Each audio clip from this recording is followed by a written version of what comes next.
Good evening, and thank you for joining me on another episode of Ask Sharifah. This is my last episode for Friday for this week, and I always say on Fridays, I never know what I'm going to say because it's TGIF, and that gives me a little bit of freedom to just have a little bit more fun. But today's guest, I'm going to talk about all the wonderful things that she does, but oh my God, have you seen such beautiful hair? I think we're going to talk about her hair for an hour because I love it. But aside from just a pretty face, our guest is a motivational speaker. She's an author. She's a legacy writer. Oh, thank you, Miss Ersula Odom, for joining me on today's show. Thank you for having me. I'm so excited about this conversation. So I truly am grateful. You are so welcome. Your hair.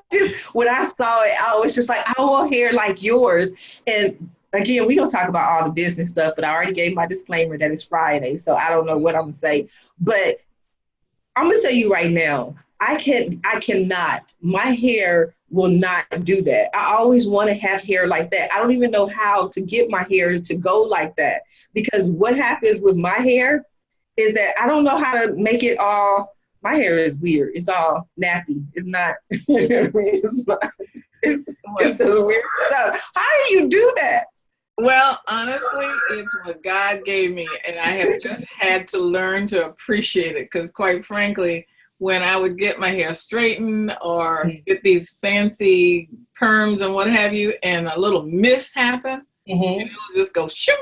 So I have just learned to embrace it. We have to just do what we have to do with what we have. But it's so even. It's so perfect. If I tried to do that, my hair would be it's more like going in 800 different directions. It's not even. It's not neat. I used to wear the twist like recently in the end of 2018. If you see some of the pictures, and I liked it for some time because I wanted to be natural. Everybody was into the natural. But it takes me like 6 hours to twist my hair every week. And I'm like, I don't have time to be natural. Like, all y'all gonna get from now on is this ponytail because that takes too much work. So I love your hair. But aside from just the physical, I love what you're doing. And Ursula, let me tell you, I'm so honored that we were able to get you in here before the end of the month. It's Black History Month, and let's talk about one of the things that you do. You portray Mary McLeod Bethune. Tell us about that. Oh, that is such an honor. I started doing that for the Florida Humanities Council, and it was at the request of some friends of mine who wanted me to apply for it. And at the time, I had no idea who she was. And as far as the college was concerned, it was just FAMU and Bethune-Cookman College having a battle of the bands. But when I actually started studying about her, I was just amazed. It's like she lived about 5 different lives and had such a broad-based impact on this country. And it's just amazing what all that she had her hands in. And I get the honor of telling that story. Well, can you give us a little bit of the story? Like, what stands out, one of the things that stands out to you the most about her? Well, the fact that she had access to approximately 5 presidents, meaning that she knew them, she advised them, they consulted with her, she was in and about getting things done on behalf of African Americans through them, and she was an asset to the entire country. Meaning that when Roosevelt, say for instance, had her head up the National Youth Association, that meant that she got to make decisions about whether or not young people could learn certain things. These colleges that had these specialty programs that came up, through the 20s and 30s and 40s and what have you, she was out there negotiating for the right for them to learn how to fly planes, the right for Black women to go into the Army and be officers. And when they were coming back from the war, to be able to come back to the same hotel and not be segregated.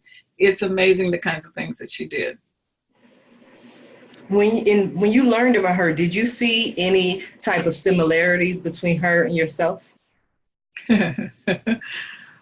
Well, physically, I appreciated the fact that I grew up in the same physical space. Like I grew up in the backwoods of Georgia. And if I drew a line between where she grew up in South Carolina, married and went to Savannah, Georgia, came down to Florida and stayed in Daytona, ended up in Daytona. She had to come within 1 mile of where I grew up in Effingham County, Georgia. So I think I know the dirt, the soil that she walked on, and the kinds of people that she interacted with. So I feel like I know her. Once you start portraying her, were there any aspects that you went through in your personal life, aside from portraying her, where you kind of wondered what she would do in this situation? Well, yes. One of the joyful moments that I had is when I realized that a lot of what she did came after she was a senior citizen, pretty much. And it's like, okay, so as you grow older, you go into your wisdom years. In the beginning, you gather and you create. And then later on, you start sharing and guiding and directing and helping people find their way. So life is a continuum, and that's what I like about what I see about her history. He was kicking butt at 61.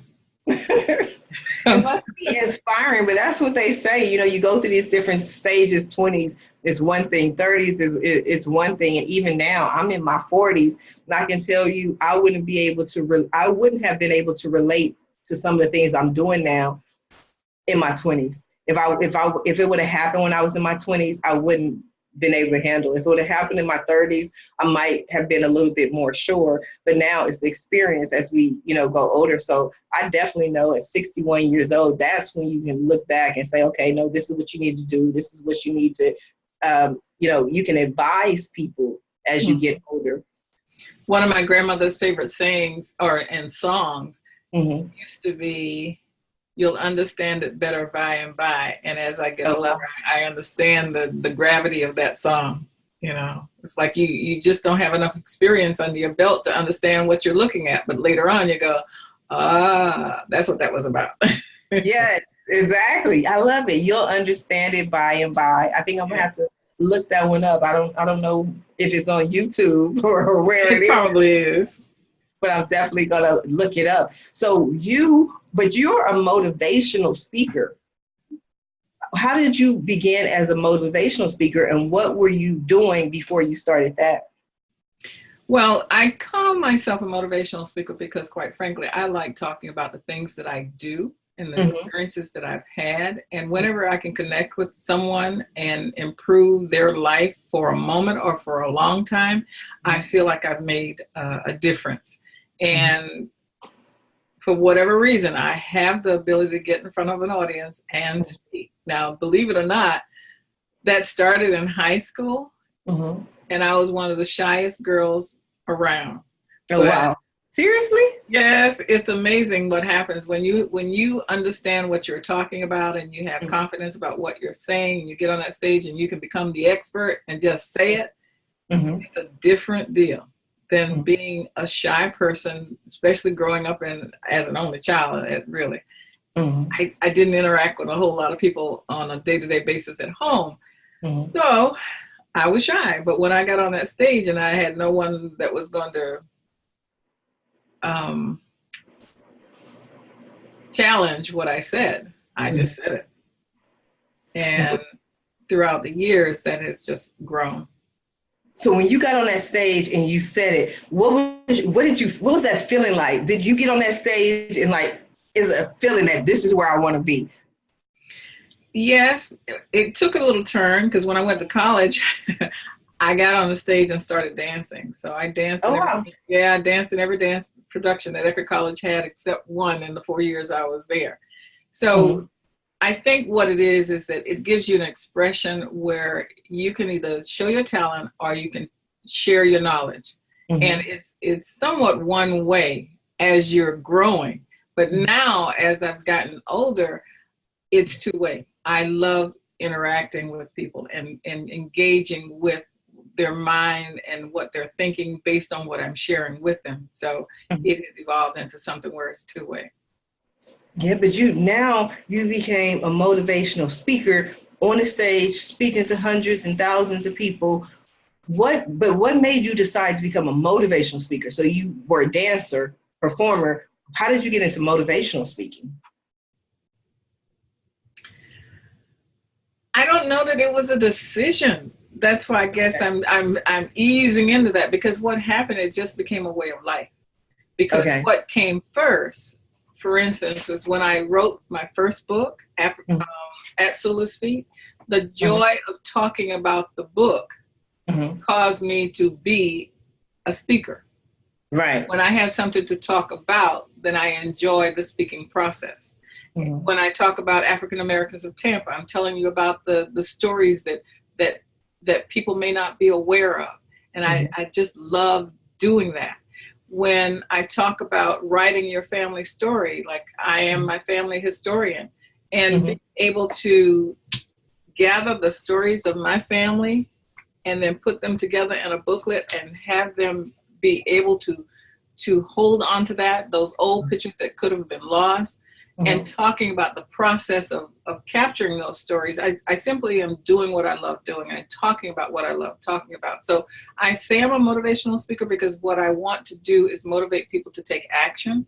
But it's not the speaking that I focus on. It is the sharing of the information. And I know that's semantics, but it really, what I'm doing comes first as opposed to getting on the stage. I want to get out there to tell you something about what I'm doing.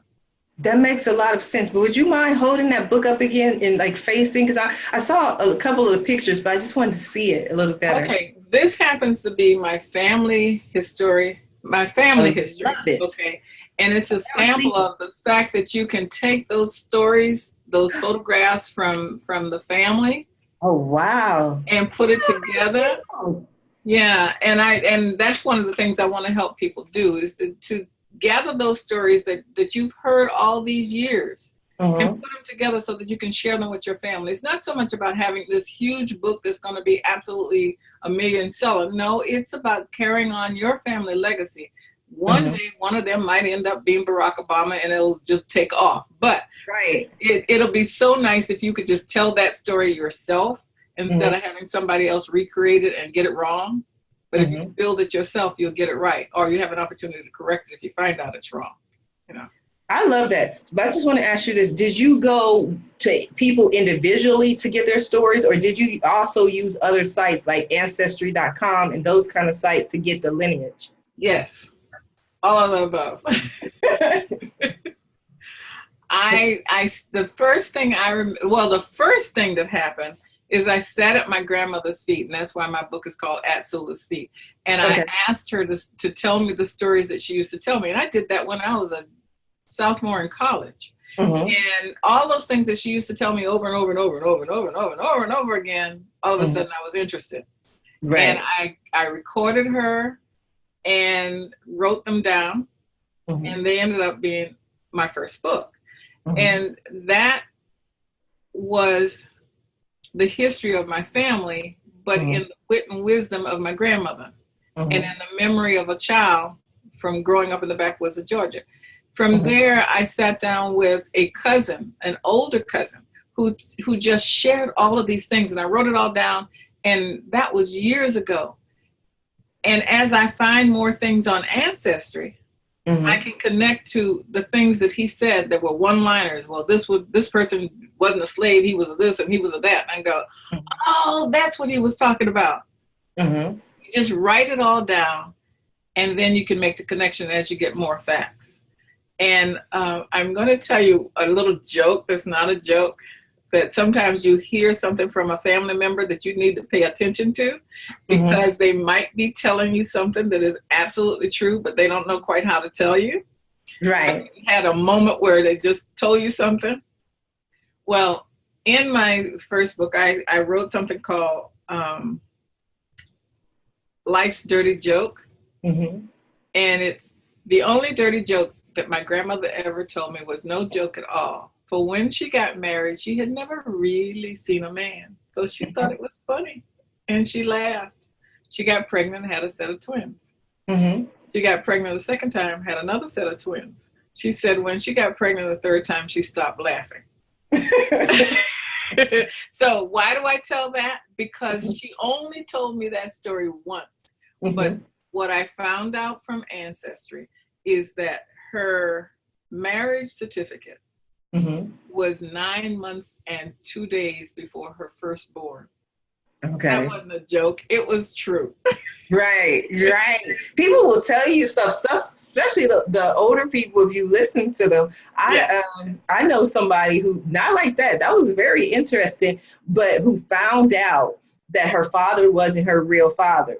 But she didn't find out until she was like in her 50s. But all of her life, she had siblings. Her parents were together. They were a loving couple. But her mother would always joke, your dad, when they had the little fun or whatever about that, your daddy ain't your real daddy anyway. And different things like that. Come to find out like years later through medical situations that wasn't her real father. But it's like, it's a lot of truth in jokes sometimes. And then when you find out the truth, it can be surprising. Yes. And that hits closer to home than you might imagine. We all have our stories. I don't judge. We all have our stories. But I love the way that you actually made a book. So what did you do with that particular book about your family? Did you give it to everyone? Did you everybody pay, put in to, include their money to be able to create the book? What was the process like? Well, the first time I did it, I sold it for cost and to generate revenues to keep doing it.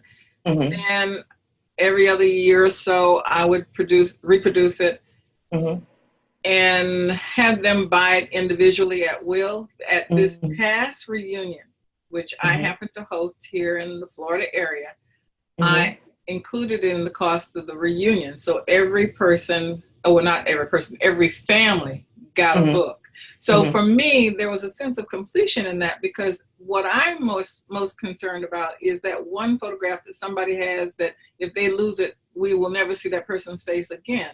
Well, by putting it in the book and putting all the stories that I have access to in the book, that lessens the chance that the stories will disappear, because they're spread out all over the country in different families' homes. So our story will be told and preserved. No, that is so beautiful. I think more families should do that. Now I'm going to talk to somebody, because it's so interesting. I always tell my father, I love your stories, because my father would tell me about grandma and great grandma and grandpa and this person and what they like to do, and make people who are no longer on this earth really come to life.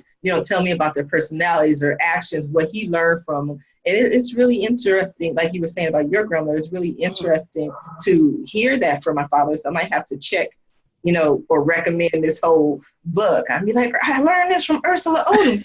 She for the families. Then we could have a family reunion. Then all of a sudden, a whole bunch of people will be doing it thanks to Ersula. So I love that idea. And actually, that's something that I want to help them do as well, because when I think of the two things that I really want to do as time goes on, is to help people put together little books, because I'm a publisher, put their little family books together and distribute it in their family or beyond. It doesn't matter. Or those personal stories about people that ultimately become your history for your local areas. So I'm about the small press, getting that story in print somehow, some way, even if it's your family, your company, or your community. It doesn't matter. That's what I love doing. In fact, I say Sula 2 makes old new, and everything that we do, we capture, preserve, and present your legacy information in any form possible, by any means necessary. Meaning by video, by play, by book, however we can. And I also have started doing legacy walls, where I take those stories and put it on a physical wall. I have it up on a couple of schools and increasing that into different areas as well. So every day when you walk by that wall, you get that story told to you. Now, I can't see all those walls, but the whole time I've been talking to you, I've been staring at the story. I don't know if that says our story, but I see all the pictures and, the article. Yes. That happens to be my vision board. Okay. And what it is that a lot of those talents that I have, because I'm Is that an Oscar? Like, yeah, yeah, talent. I have a lot of different talents because I'm a computer person and I'm a creative person. And supposedly task-oriented people and people-oriented people don't come together, but in me, they do. And so that basically says I'm going to take all those talents and turn them into corporations or into divisions so that it can be beyond me and be of benefit to my family, not just a hobby for me. And that's what I've been doing. And that keeps me motivated. No, it's beautiful. And I love that fact because a lot of people's stories just pass on with them. They take those stories with them. You know, it used to be probably because we didn't have televisions and we didn't have the internet. We would sit around and we would talk and we would speak to the grandparents and the grandmothers, and they would tell us, you know, back in my day, you know, and I tease the people now, you know, because my kids, I always tell them, yeah, young whippersnappers, you know, but we talked, we spoke, we had conversations as opposed to just, you know, solitary things like playing video games or, you know, I'm sitting here watching on the television, but I'm not sharing those stories. Now, I will tell you one thing that I had the honor and the privilege of attending that really changed my life, and it was so interesting, but it was an event where they brought together in a lot of different industries the oldest living person. So at this event, they had the oldest living pilots, the oldest living, you know, Navy people, the oldest living people. It was so many different industries, and they allowed them to share their stories, to talk, you know, because they're the oldest living person. It was something to do with the state of California, but it's an event that they put on, and they brought the oldest living person from around the world in a lot of different areas. And I was there and I attended it, and I was like, this is very interesting. It's very interesting. And one of the things that stood out to me, and I believe you will relate to this about that whole thing, is that when you look at somebody, you may say, okay, I can look at you and say, Ersula is an author. But in your lifetime, just like in my lifetime, I've gone through being a lot of different things, you know, so these are people who came in, he may have been the oldest living pilot, but when they started telling their stories about how they did this and how they did that and all these different things, it's like, oh my God, they had like lifetimes within lifetimes. And it was just one of the most interesting events that I have ever attended in my life. Now, you just described why I like doing what I do, because I get to listen to those kinds of stories all the time and to capture those stories. The first one that I did that was just totally off the chain is a woman who was the first African-American chairman of the school board here in Hillsborough County. And I walked into her home and to write an article. And I saw all these wonderful pictures, and I said, well, you need to write a book. And she said, well, honey, I don't know how to do that. You're going to have to help me. So that began a wonderful love ship between the two of us, and we got that book done. But what came out of that is that I like to look for the nugget. And the nugget in her life, beyond all those wonderful things that she did, is that she was the grandchild, great-grandchild of a slave. And her grandmother and her grand aunt both were nannies to prominent people. Okay, let me just say this right. Okay, Jane had Hattie and Patty. Hattie had Clemmy, who had Doris. Patty was the nurse nanny to Cecile. Now, Cecile and Doris. Cecile was white, and the first white woman to chair the school board in Hillsborough County. Doris, being black, was the first black woman to chair the school board, and they were friends. They all had the same love connection with the same former slave. 3 schools named in this county for this circle of people. All linking back to a former slave. And I think that was pretty cool. And I put that on a chart so that they could see it and see the legacy of it all. So this former slave had 3 schools that could be connected to her love DNA. Not physical always, but at least love DNA. Yes, that Yeah. is amazing. I have never gone up to ancestry.com, not to advertise for them. I don't know them or have any relationship with them, but I want to go to a site like that and check out my full lineage. I'm dying to know more about what I actually know. Well, like you mentioned earlier, you have to be prepared for that. Okay. Once you do it, Hmm. you can't not know what you have just learned. Okay. And people have been very surprised, and there have been very good results, Hmm. meaning that the connections that they found were wonderful and wanted, but there are some connections that people simply don't want. And Hmm. that's when it gets to be real sad, when something has been discovered that is not what people want to have discovered. And once you know it, it's done. You know it. No, when you say that, are you referring to maybe, and this is just an example, like they found out that someone in their family line, had some negative aspect of that they come from. I'm being politically Well, correct. yeah, yeah. Your daddy's not your daddy and your mama's not your mama, or something like that. Or you were given up for adoption and you find the person and they are not interested. Oh, So, wow. it depends. Um, Hmm.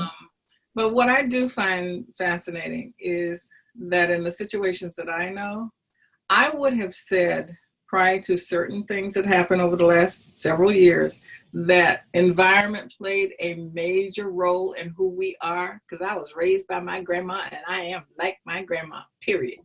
Oh, she thought it was sassy. Girl, sassy. I can see the sass in the movements. But here's what I've discovered is Hmm. that there are people that did not know each other, Hmm. that they are the spitting image of, and their personalities are so identical you could not tell them apart on the phone. And I had that happen. Somebody was on the phone. I could not tell the difference between that person and that person's relative. Hmm. And they had only seen each other once or twice. Okay. Oh, wow. And so we are walking around with people's personalities that we have never met. And so, Hmm. and in my case, that is true. I'm walking around with somebody's personality that I have never met, and I know this to be a fact. And I'm actually loving it because there are very positive things that I'm learning that Hmm. I have in concept in common with an ancestor. As Hmm. I learn more about this person, it's like, yeah, that's me. That works. And it's amazing when you find those connections. Yes, and I can see that. I mean, even though there are some that you know about, but you can still see those connections. Mhm. Like my grandmother, everybody says I'm the spitting image of my grandmother, and I love my grandmother. My grandmother passed away when I was in my early 20s, so it wasn't like I hadn't known her or didn't have a relationship. My grandmother lived with us basically my whole childhood in the same house, and even to this day, my dad, other people, they're like, "You are your grandmother," and I'm like, the things I say, her mannerisms, because I was around my grandmother. And it's kind of interesting because, Sharifah is Arabic. I was raised Muslim, and both my parents converted to Al Islam. And in Arabic, mother they call your mother Umi. So they always say, "Where's your Umi?" And so my dad would be gone out and everything. And my dad would come home and he goes, Where's your Umi? And I'm like, she's in the kitchen. So he goes into the kitchen and his mom is in the kitchen. He comes back. He's like, no, where's your mother? I'm like, oh, okay. You know what I mean? Because my grandmother was the one who was always there. She was the one, everyone, all the kids, all the relatives, no matter who she was, everybody called her Umi. And Uh-huh. because she was like everyone's mother. So when that's what they were looking for, she was the person we told them. So I can completely understand. But there are also other aspects. I mean, you might also be related to somebody you might not particularly want to be related to. Like if you found out great, great, great, great, great granddad was a serial killer or something like that. I mean, all of that, once it's public knowledge, you can find out all of that. It might Yeah. ruin your. And I would hate that to be the case. But let's say that it is. Then if you Mhm, know that DNA is running in your veins, then mhm. what I would suggest is to go get some counseling, because Already. predisposition to do Mhm, something that maybe you wouldn't think that you would do. And now, having seen the evidence of personalities going from one generation to another, I know that probably is a very serious thing. You know, you can't take it for granted that you won't do something that you think you won't. You know? Right. But on a good note, on a happier note, have there been any like of your relatives, especially the younger ones, who found out some aspect of their family life that they were just so blown away with? Like, oh my God, I can't believe that this person was a doctor. I had a doctor in my family. Was there somebody who was really surprised or shocked in a positive way? Okay. I can see it come out. All right. So the discovery that I was talking about led to my ancestor being an artist. Okay. A physical artist, an author, loved to dance, wrote poetry. Okay. And he owned a restaurant. Okay. 4 out of 5 of those things we have in common. Right. And then I got a copy of his art and was putting it on my wall. And then I realized that when I was in 11th grade, I became obsessed with being an artist. And I drew like nobody's business, and I had all that stuff in a trunk. And because I knew that I was a descendant of an artist, it gave me the license to appreciate something that I was obsessed with. So I pulled all that stuff out and put it on my wall. It is my legacy wall of my own in my house. And when I did that, my daughter said, "Ma, can I put mine up there?" Oh, wow. She is creative in that way as well.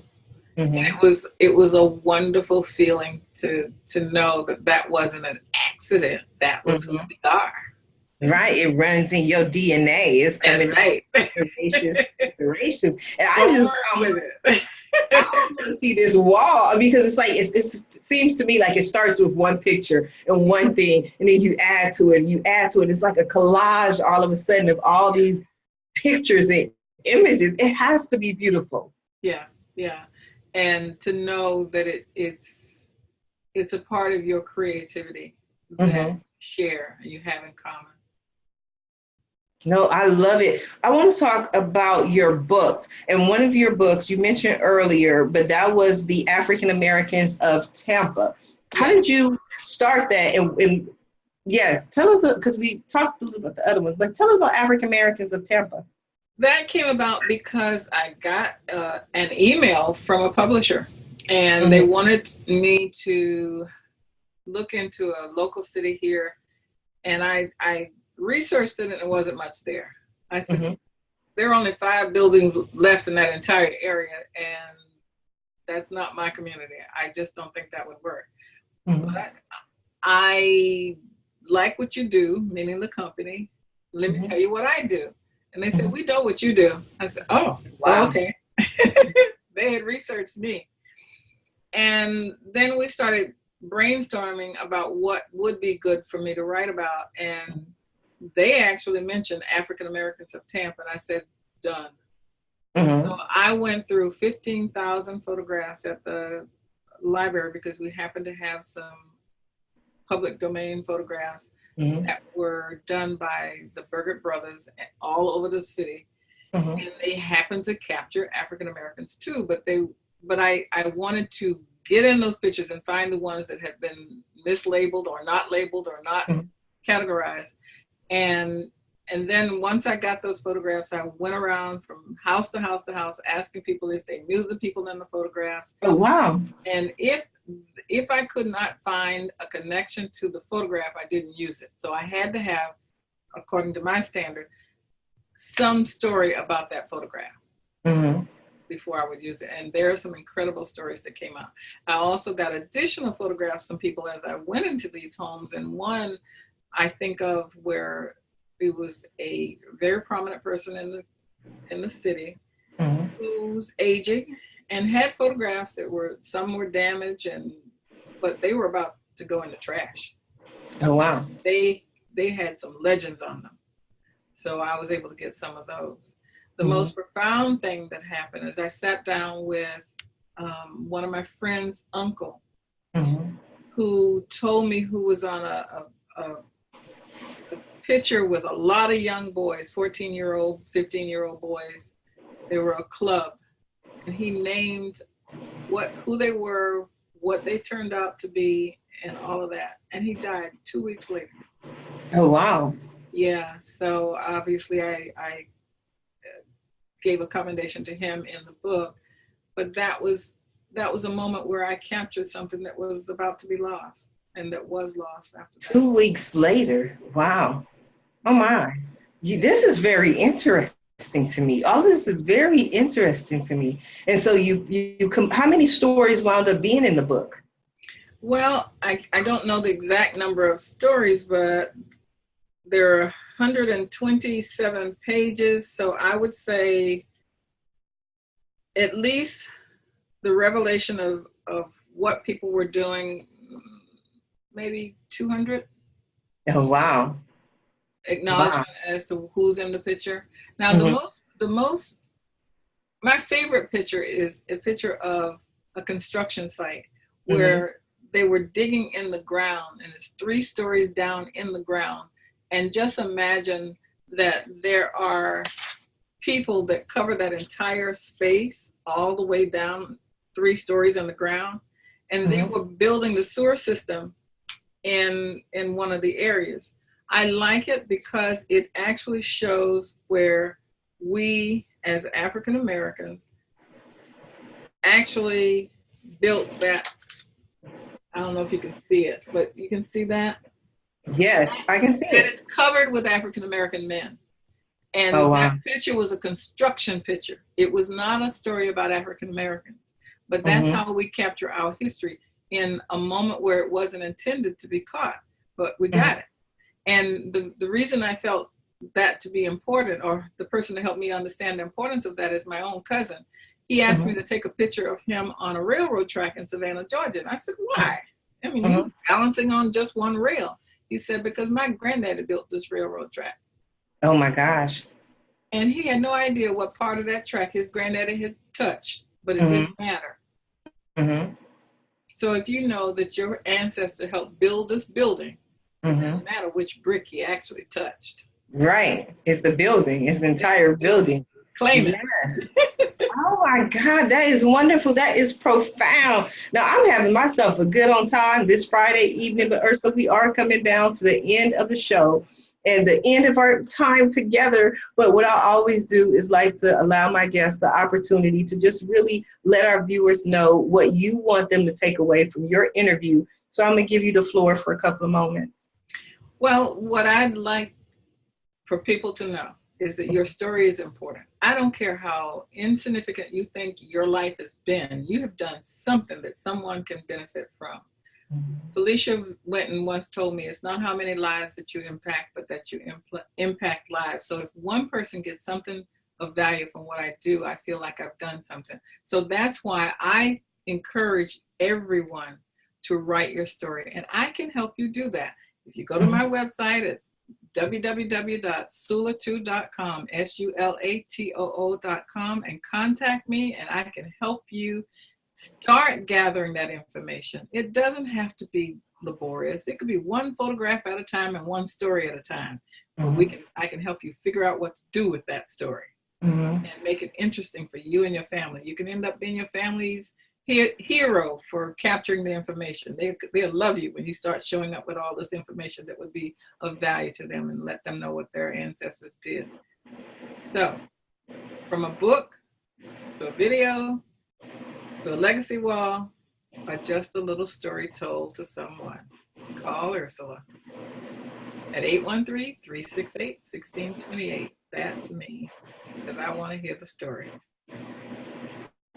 It was so beautiful. I don't almost even want to say anything. That little clip right there, I'd take that, make my own little commercial. That'd be my Ersula commercial for whatever. That was beautiful. It was like, I think you was rehearsing that prior to this interview. So I loved it.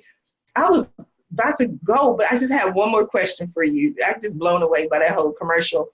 But it's almost like a puzzle, isn't it? You know, because sometimes our families are so spread out. You know, I have, my mom has 8 brothers and sisters, but but she's the only one who lives in California. Everybody else lives in Columbus, Ohio, and there's one that's deceased, but all the living children are in Columbus, Ohio, and they have children, they have grandkids and nieces and nephews and great nieces and great nephews, and this huge family, and you got to put all the pieces together to see who's related to who. And then they have family in North Carolina and all over the place. So it's almost like a puzzle, connecting it and bringing everybody together so you can see the whole family tree. Yes, I love that. And I did love puzzles when I was a kid. I do have an analytical brain, so those kinds of things do appeal to me. However, let me tell you the value of knowing what that puzzle is because I personally think that we're attracted to people that look like us, and people look like us for a reason. So you need to know who your cousins are. I got that in your voice. All of a sudden, I got exactly what Ursula was saying. Because I've had the horror of sitting across the table from someone, and it happened to be a young person, when that person realized that his mom and his dad was related. Oh, I'm glad we kept going. Wow. And then what happened? That's not a good feeling. It's not. What happened next? Well, you know, some people accept it and some people don't. There were some rough times after that. So but this person found out their parents were sister and brother. No, they weren't sister and brother. Oh, sorry, they were related. Related. Okay, we're not going to assume that they were related. However, I have heard there are stories of people who have been related like that, but that's not our particular case. No. Right. But what happened to the child? I mean, did they have some therapy after that? I mean, I need to know. Well, there was some anger, but there's not anything you can do about it at that point. They've healed.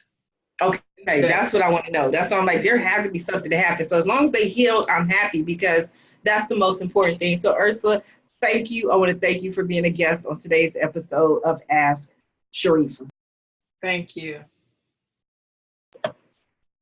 You are so welcome. Please, everyone, share this interview because it has been amazing. And if you want to watch more of our interviews or to be a guest, visit the website at AskSharifah.com.